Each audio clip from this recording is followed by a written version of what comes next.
Hello and welcome to the WireTalks. I'm Sidharth Bhatia.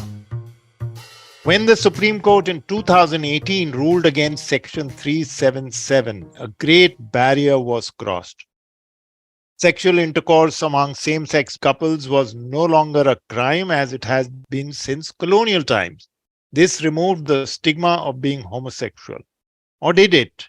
Members of the LGBTQI plus community say that societal prejudice is still very strong and is not at all easy to come out openly to even their families.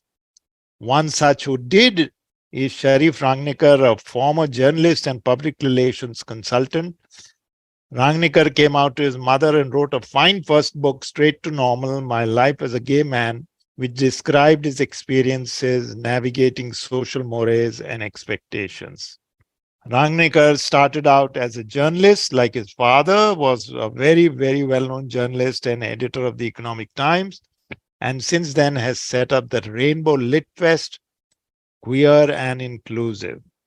He is also a musician, a member of a couple of bands, a TEDx speaker, and was the CEO of a PR company. And now his latest book, Queersapien, which is an intensely personal rumination on the idea of love, prejudice, and acceptance, among other things, is just out. I read it over the last few days, and I thought it would be a great idea to talk to him about it, about a subject that doesn't often get openly talked about. Sharif Rangnekar, welcome to the Wire Talks. Thanks, Siddharth. Thanks for a very generous biography about me. And great to be on this talk with you. Sharif, there are not many from the queer community who write books in the first place, and such candid ones too. You have written two. How? How did you think of writing not one but two books in which you come out not just in terms of being queer, but it also in terms of honesty and candidness? Well, Siddharth, the first book I would say was planned. There were attempts made several years ago, and but that was when 377 was still there, and so I had a lot of fears. I was also working in the corporate world. I wasn't sure what kind of backlash I'd face.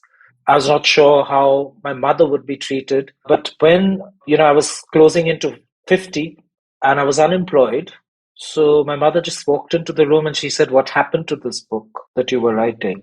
It's high time you write it. It'll help a lot of people."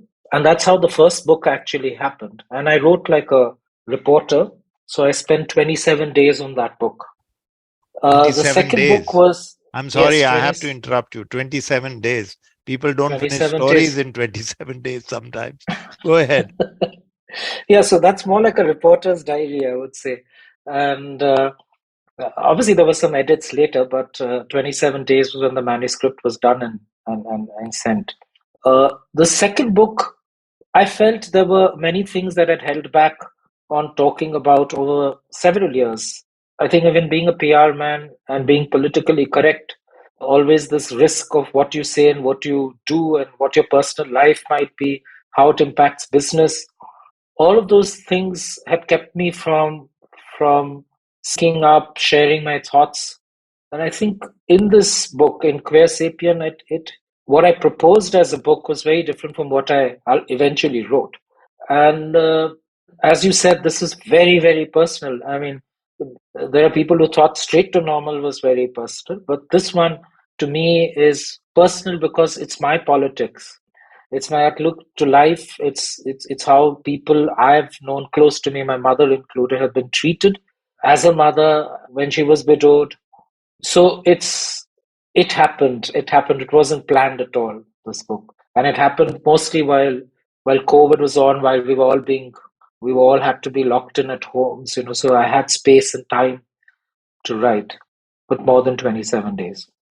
In the second book, Queersapien, you write frankly of your love for Thailand, Oh yeah. Thai culture, Thai men, in language that is expressive, very, very open, but it is neither exploitative nor vulgar, if I may use that word.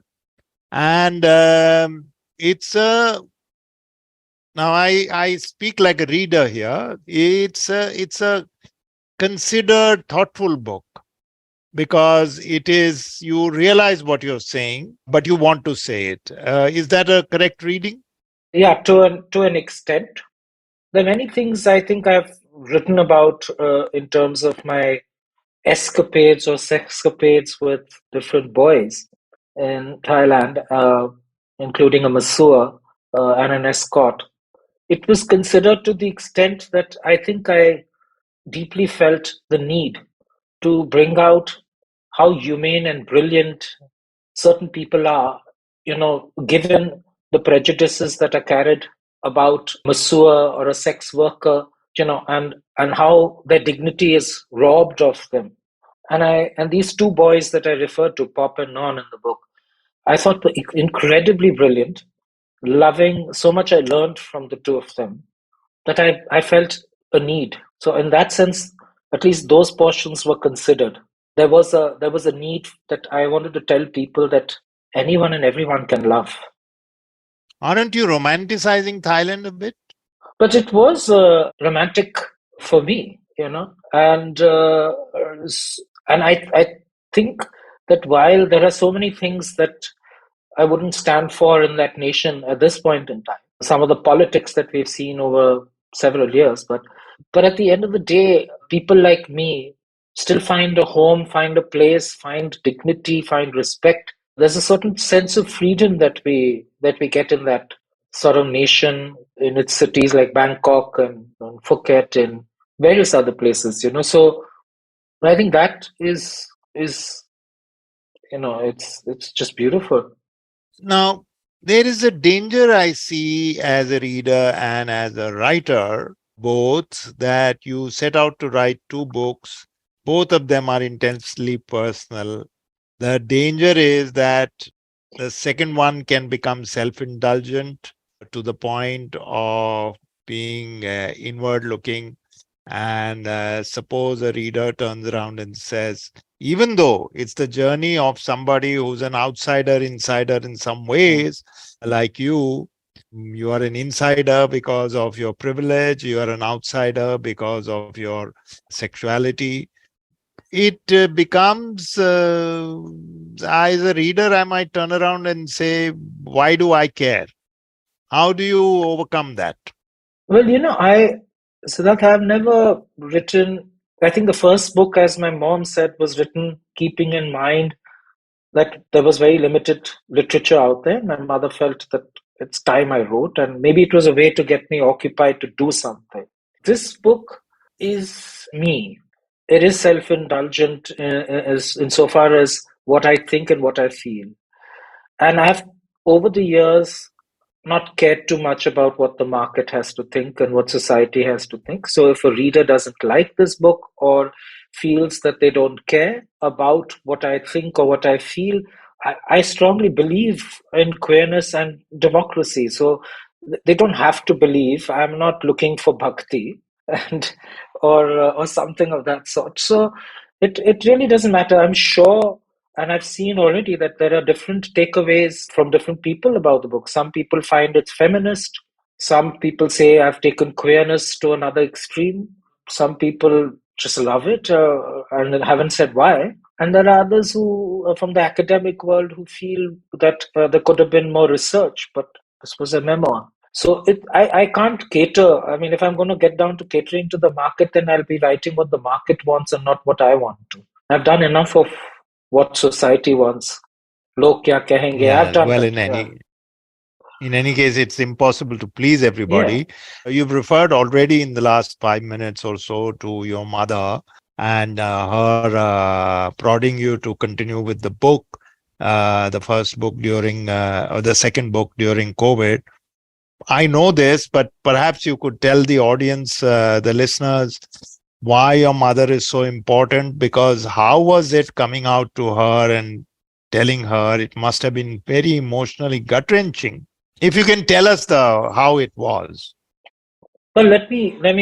I had to prepare to tell her, and my preparation happened with the people but I won't go down that right now. But I had planned to tell her that because I could not keep secrets from her. She knew all my friends. She knew where I went, and there was hardly any socializing that I did. So going out on a Saturday or Sunday was rare. She knew all my colleagues in journalism because they used to come home. So suddenly, when I started visiting these Saturday meetings of NAS Foundation called Hamrahi, I was lying every Saturday. And I felt she would catch that at any point in time. And I didn't want her to suddenly be taken by surprise. And I felt the need to share that. It wasn't, I mean, I'm making it sound simple, but there was a lot of hesitation. There was a lot of, what's it called, fear also. I was not sure how she'll respond. So finally, on a Sunday, it was a strange situation. Both the main national newspapers, as far as Delhi goes, English newspapers, had supplements on wedding bureaus and marriage bureaus. And Ma was standing at the kitchen door with both of them in her hand, and she said, "Sharif, have you seen these?" So I took her to my room and sat. Something just came at that moment, and I just got the strength to do so. And I told her that, "Ma, I'm not getting married. I'm gay." And so she looked at me, not knowing what gay meant. And but she didn't tell me that she didn't know that at that point. Then she says, "You don't." I said, "I like men." She says, "Oh, you don't like women?" And I just said, "I like Madhuri Dixit in her expression, and I like Julia Roberts, and and I just told her about some women I liked, and she just kept asking me about the many men who used to come home. Was it X? Was it Y? Or whatever. So it was quite easy initially.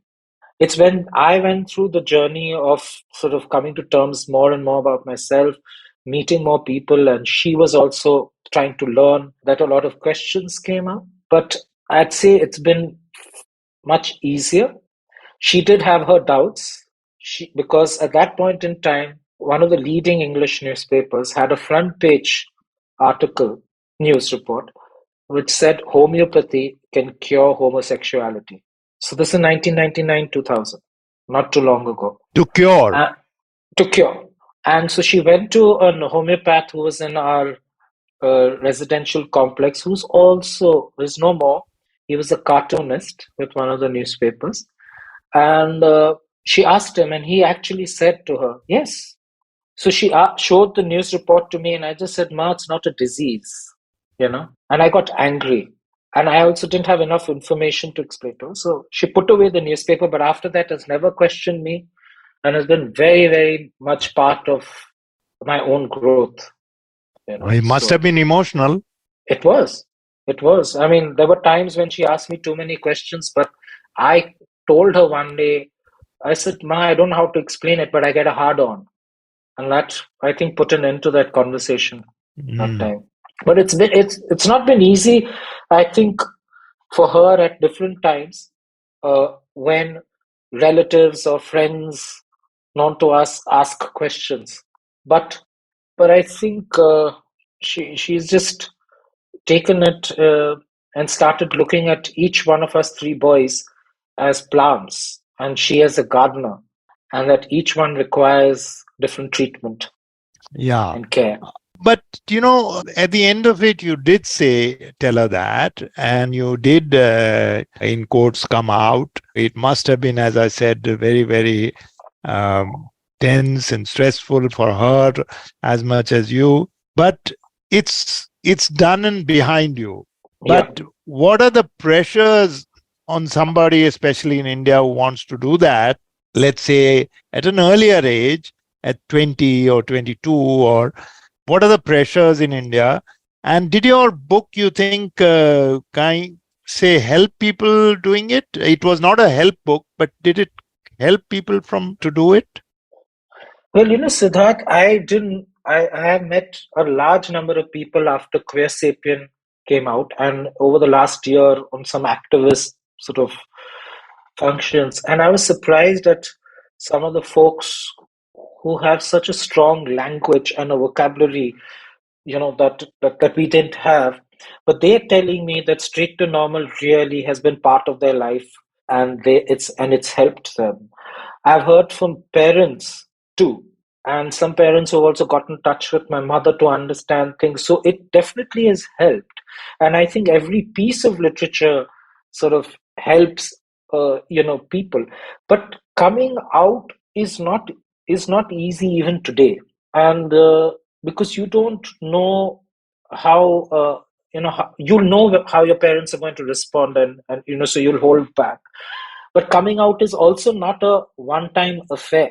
See, because I think we look at it like we tend to believe that coming out to my parent, my mom was enough. But I do come out to my brothers, then to relatives, then to friends, then in the workplace, then to a doctor.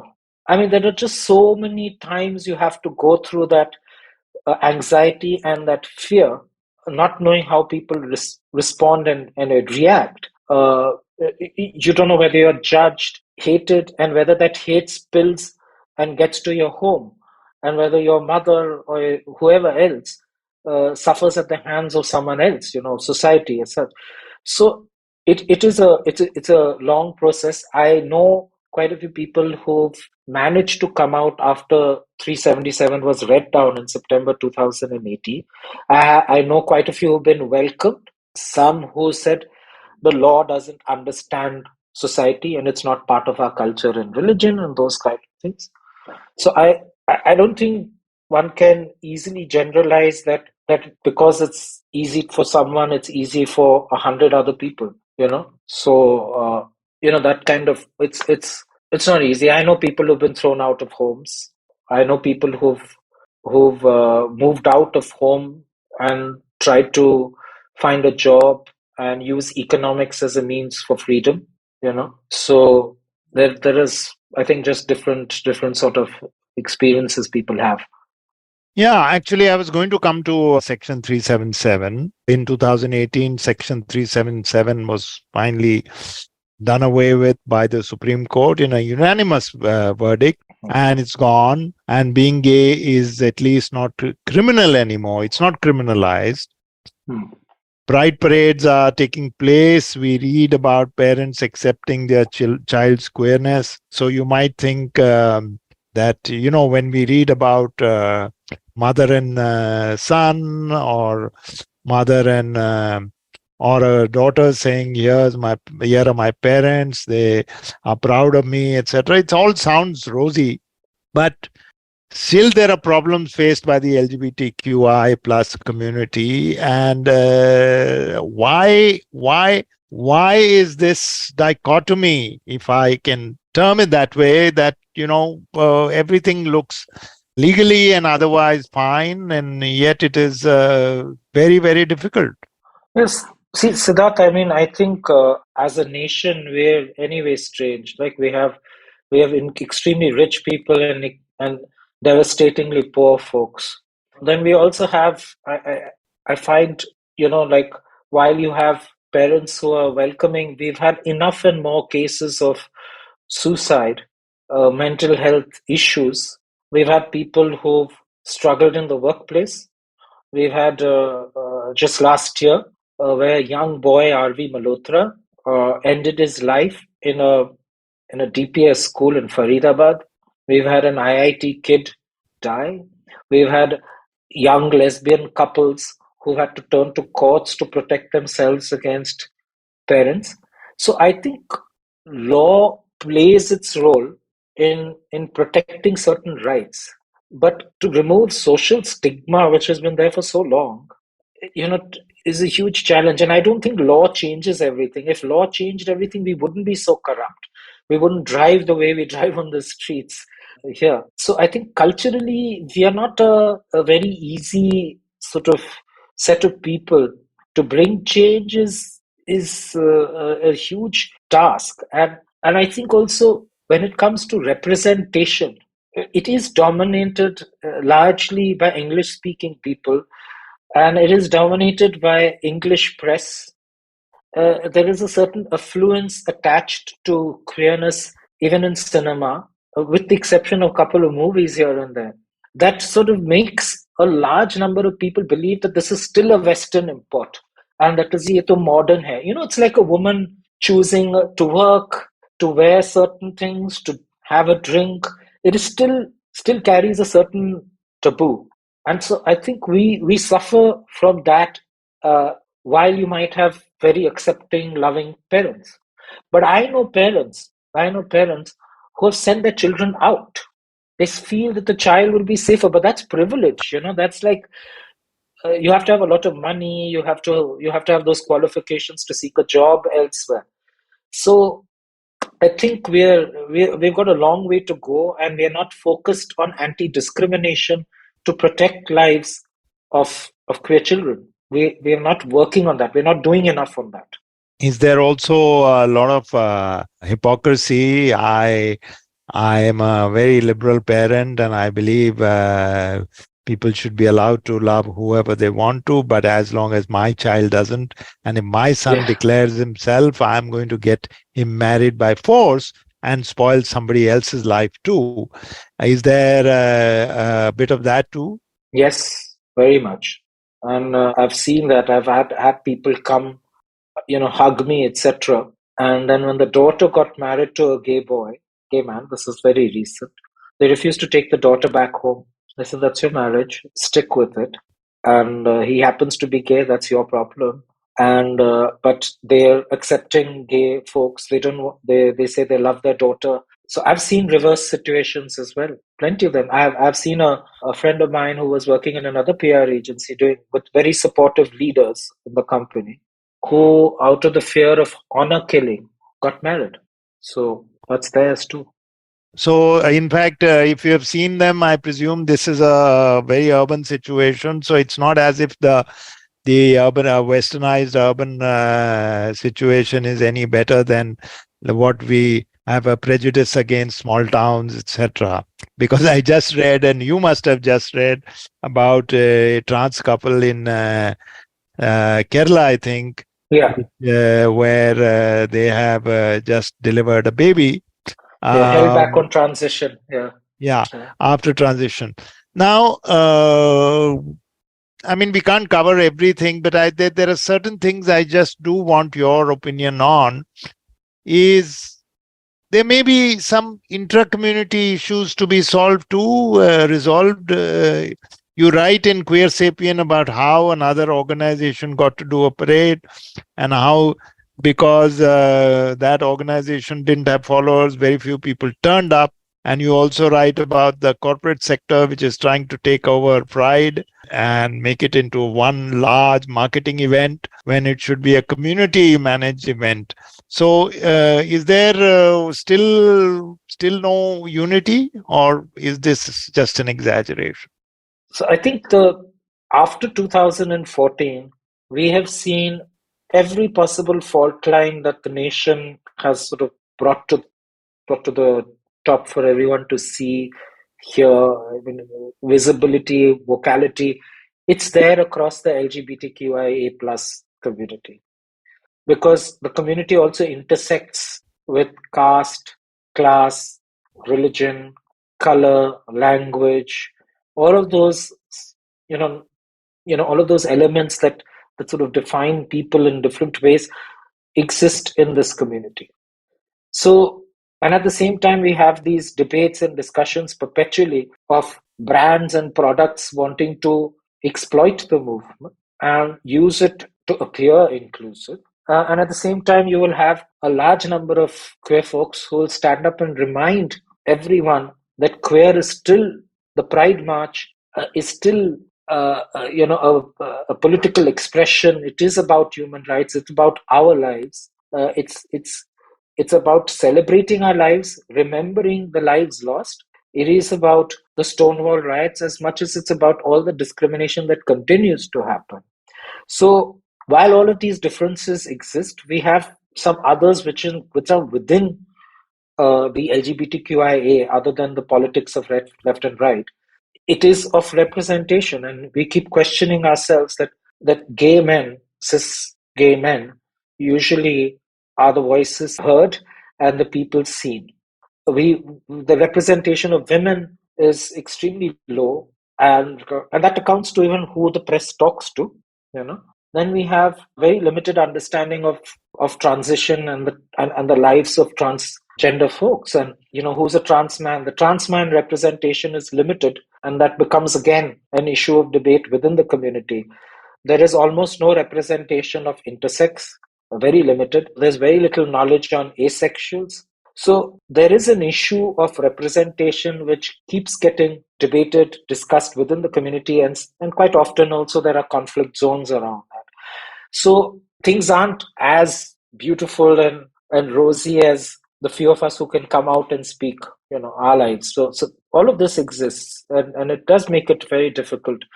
But I think eventually solidarity does somehow prevail, at least on specific dates. We'll be right back after this short break.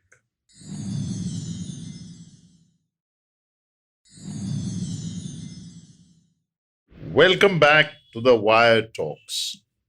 Sharif, this is as good a point as any to ask you to explain to people what you mean by all these terms, how gay has become LGBTQ first and then LGBTQI plus, and it's quite possible that some more will be added, as they should, as newer identities emerge. Some may be marginalized identities within the community, but if you could just explain in a succinct way what all these are and what is the umbrella term for a person who wants to be sensitive about it while talking about it. What do these terms mean? So I think we have a history where the word gay was used as sort of an umbrella term, and it was dominated essentially by gay men.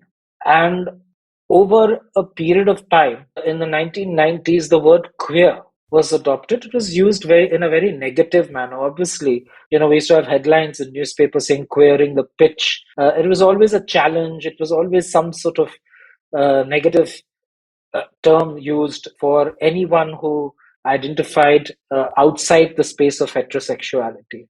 So when we adopted that word, we adopted it in a collective manner across the rainbow spectrum of sexualities, with the idea to say that we are different from heterosexual folks, but we are proud and happy with who we are.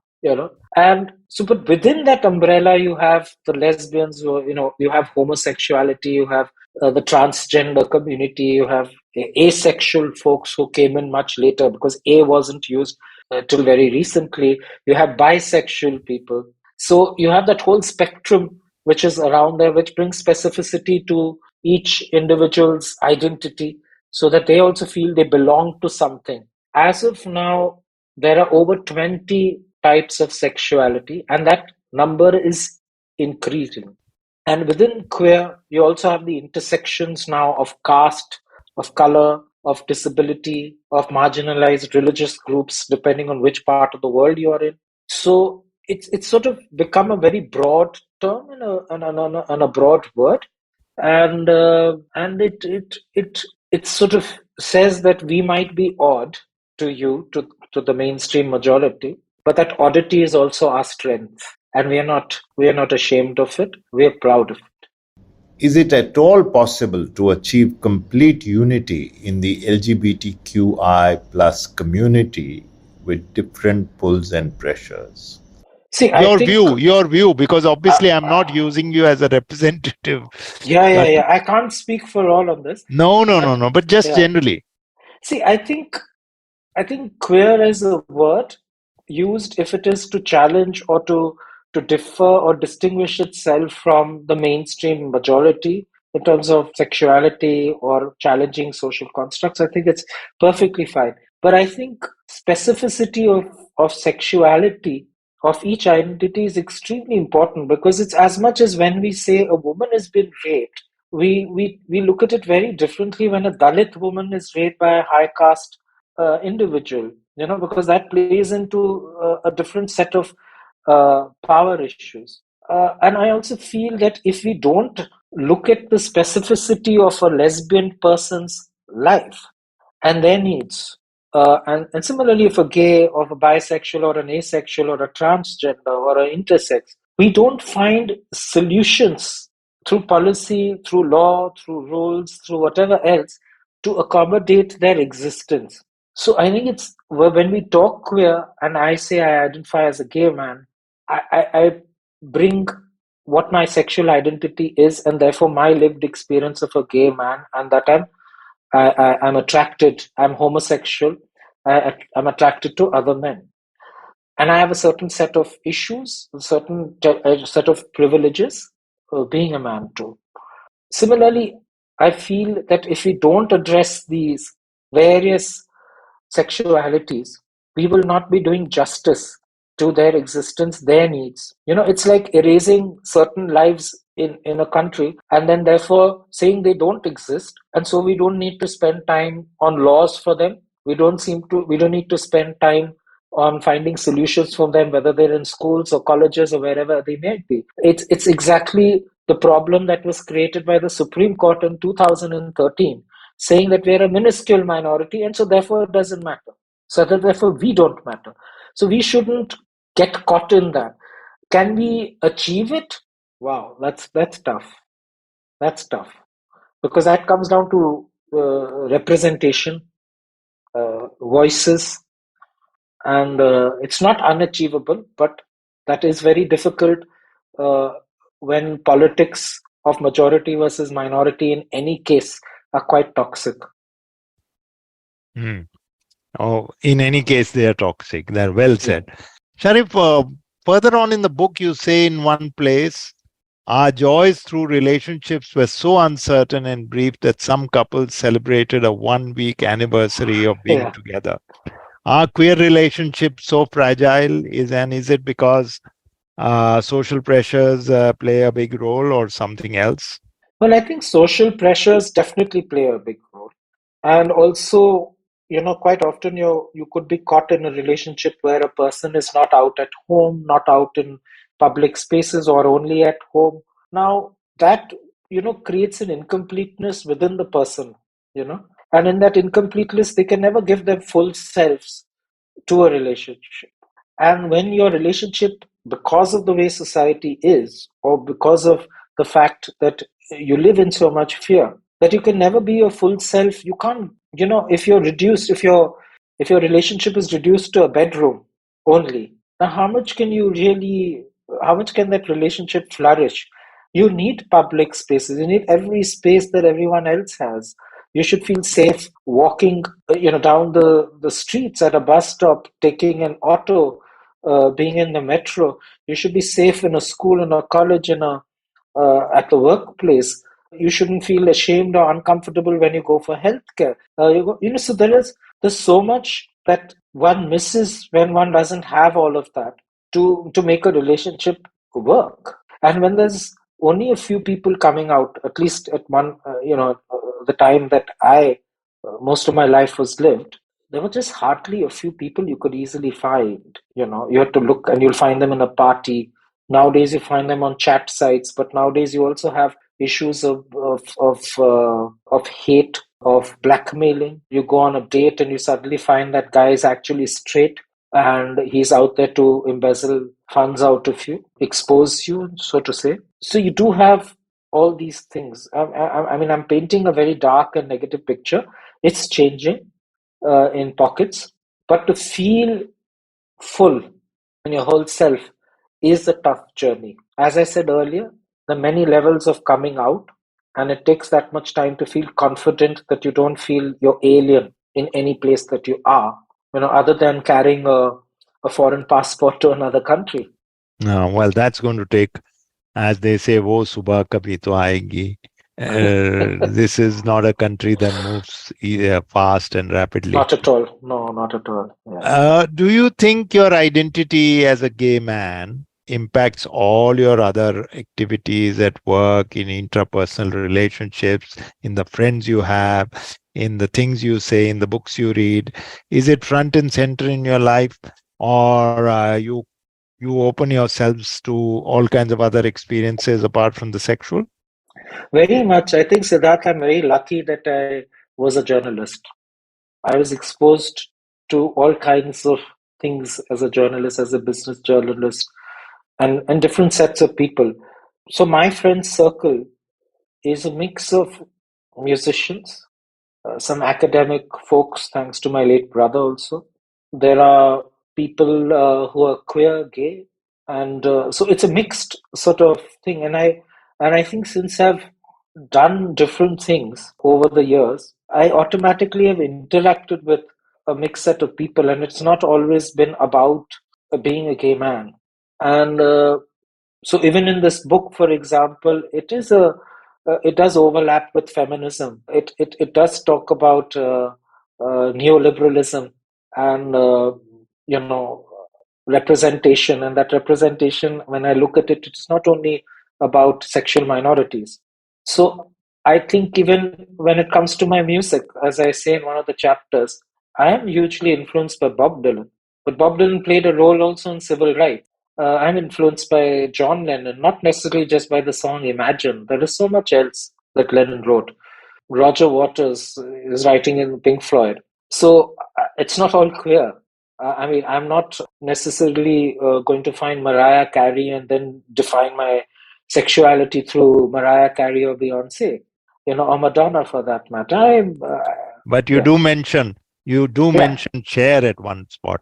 Yeah, I do, and because that song was part of the coming out journey, but also Cher, challenged so many things in the way she presented herself and the power in her voice. So I mean, Freddie Mercury wasn't the beginning and end of my queerness. It had a lot to do with his rock avatar, very hard rock avatar, and. And Queen. So I think there isn't one, and I think if we go deep and ask anyone from the queer community, they don't want to be just known by their sexuality, and they don't want to develop their whole life necessarily, unless that's part of their earning and income. I think they want to choose to be whoever they wish to be, and so many things, that is. The media, the English media, which it's big in the urban spaces, urban cities, and the big cities, Bombay, Bangalore, Delhi, Chennai, Kolkata. There are many stories in the media, largely positive, I would say, colorful at least, about the LGBTQI plus community. Do you see that as a win? I think that's a huge change from what we saw even in the early 2000s. But again, as I say in this book, it is a certain section of society which gets represented in the press. And so it's still a little exclusive rather than inclusive in its representation. The kind of work, the kind of relationships that exist in smaller town India is not really there in the mainstream English press. We will celebrate a marriage of an extremely rich, wealthy person because we have got obsessed with the large, big Indian wedding. So we want to compare a queer marriage with that.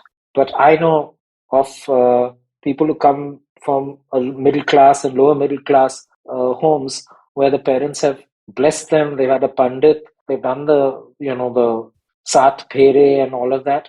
And they've had a nice marriage. But that won't find space in the press. And so I think while all of that has changed, representation is still an issue within the community. There's not enough of the trans representation in the community, in the press. Lesbian couples, not much. So that has to change. I think that has to change in the press. And that could have a lot to do with the way the press is structured, in terms of who's employed. I mean, I'm not sure if there were a large number of women in the press, when Indian economy opened up and Delhi Times and all of these lifestyle publications came, that they would have subscribed to the commoditization and the objectification of women. Though I can tell you that some would, but women journalists actually started entering the newsrooms way back in the late 70s. And there were a whole bunch of, in Bombay and Delhi, I can speak of, certainly in Calcutta, feisty women who came in, wanted to write on women's issues and all that. But it is wrong to assume that women joining the workforce would mean they would want to do more women-like stories. That's completely a myth, because they may want to do what they may consider mainstream journalism. And they'll say, why are you relegating us to this? So I think representation does not always result in outcome. No, but I agree with that, Arvind. I agree with what you're saying. But I still feel the women's lens brought to stories do change the way stories are also reported. Because when we talk about also representation, whether it's in the judiciary of women, when we talk about in the corporate world, etc., yes, obviously balance sheets will determine a lot of things. But I do know from my limited experience that I do find certain women-led organizations do have a certain kind of sensitivity towards their own also, which is not always the case, with men and the language used in the workplace, the sexism and all of those things. So I think that starts changing, sort of. And there may be equal number of corruption cases and equal number of That is equal number of within the community itself, we do have some people who spread hate against religious minorities. We have that. So being queer doesn't necessarily, or identifying doesn't necessarily become such a holy person and doodh ka dhula or something. I don't think so. I mean, I worked in organizations. I was in a field which creates monsters, as we've seen. Uh, public relations. So I don't think that's. I just feel that when different lenses come in, it changes how things are viewed and how stories are told. Definitely, that is absolutely true. And perhaps new culture at the very least enters the picture. Yeah. So this has been great. I just want to ask you this last question. At the end of the book, you write a poem which begins by saying, "I'm done with the lying." So Sharif, that's almost, that is definitely confessional. Do you think a time will come when you won't have to lie anymore? I think I'm almost there, and I just for the lies I tell, it was coming from that it was the sexuality bit, but it was also being politically correct, being in a corporate sort of job. It was about the democracy and always wanting to earn society and fitting in. I think I'm making as many attempts as possible, and I wouldn't say I'm working very hard on it. It's happening on its own. That I don't need to lie. I mean, there'll always be something which is private. There's something that I privately share with my mother, my brother, my lover. But I don't think I don't feel like I want to even try to hide anything. If someone asks me some details, I'll share it. So it's lovely to be in that space. Sometimes it's hard and you get into conflicts, but well, at the very least, you sleep well at night, I'm sure, because you've not been dishonest.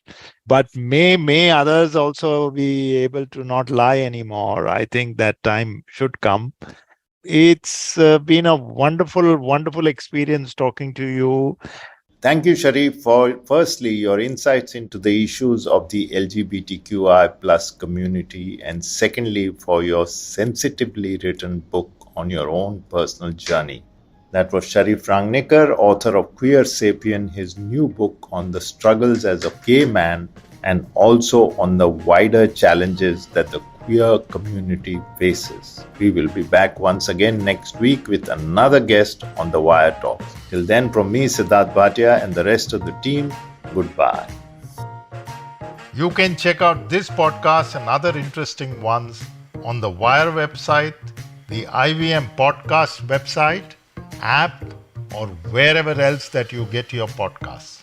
Goodbye from me, Sidharth Bhatia, and the Wire Talks podcast team.